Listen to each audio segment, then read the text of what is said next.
Okay, time for a slightly worrying video. There's a lot of people that freak out when I do this bit, but it's not as terrible as it might sound. So, hopefully you can see, resting on the central I-beam, I've got a piece of tube steel. Now you can probably see, hopefully you can, that in the middle we've got what we would call displacement, okay, or a little bit of sagging. Now for a beam this long, I'm actually allowed to have 1.5 inches of sag, if you can believe that or not, before it's considered to be structurally unsafe. However, because I live in a country with earthquakes, I don't want it to go any more than that.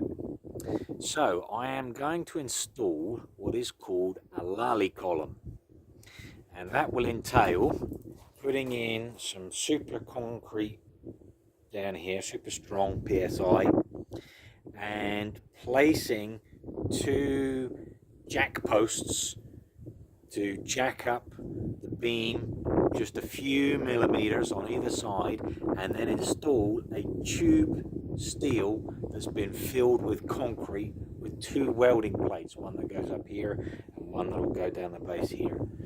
So I've been speaking to a friend about borrowing the 2 jack posts. I'm going to get them put in, but I'm going to have to wait.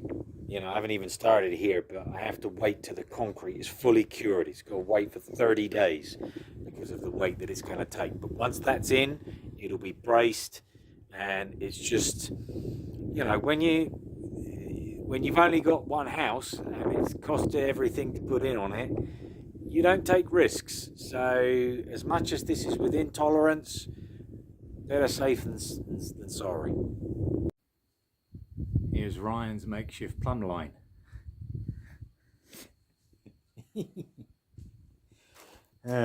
Anyway, dig this out. I don't know how far down I can get. I need to have at least 1 foot of depth, so whatever I can't do down, I'll have to build a form up and put some plastic under it so that it cures really slowly when I put the concrete in. Right, so I'm just doing this video quickly because I know that if I don't do this, people are going to ask me some silly questions afterwards.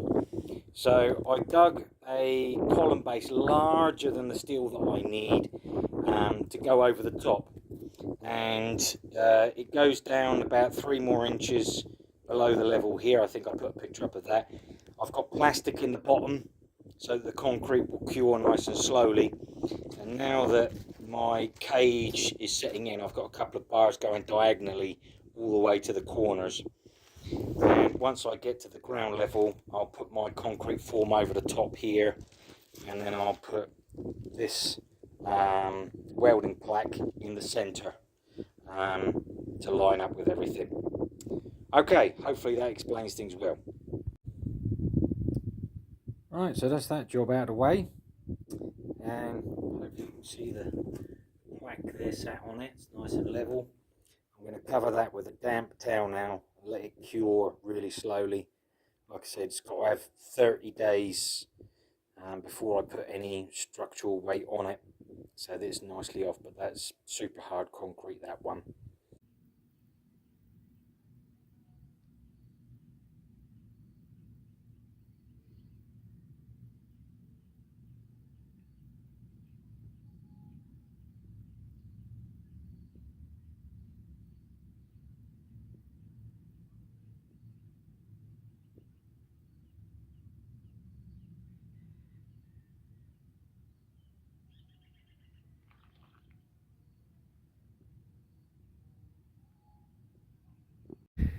Alright, we're going to put the post in. A little bit nervous about this.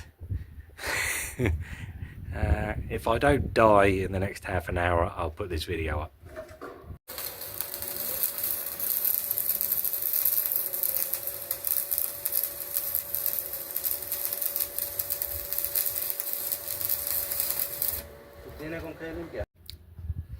So, just want to explain what I was saying about why I was so worried and that potentially the death could be involved in what we were doing. Obviously, when you jack up a beam that's got this amount of weight on it, you've got to be absolutely sure that you're putting your post in straight, because you put that weight back down. If there's any angle, if there's any deviance, then you could push the post out effectively, and you could imagine the amount of force that would come off with that.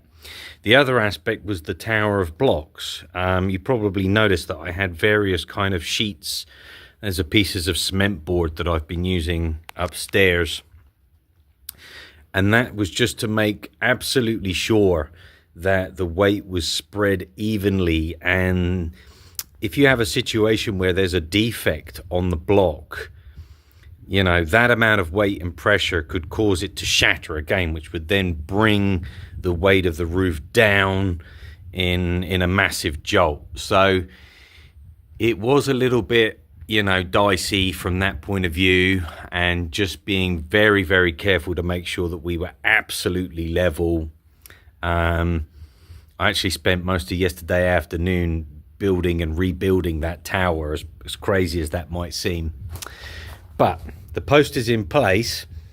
Alexi did the welding at the bottom, and then the electricity went out. So this morning I've put some spot welds up on top. The pressure is holding it in place, and Alexi will come back and do that, because my MIG is not strong enough to penetrate 1/4-inch steel, which is what this pipe is. So mine is just a temporary patch, and he'll come in and do that. However, the important thing is that now that post is in place, I can now get back to work up here. I can bring my line of blocks back across and put in the rest of the cement board. I've still got like 6 boards up here. I'll probably need to buy a couple more, but I can get on with that. And yeah, and there's the staircase all nicely finished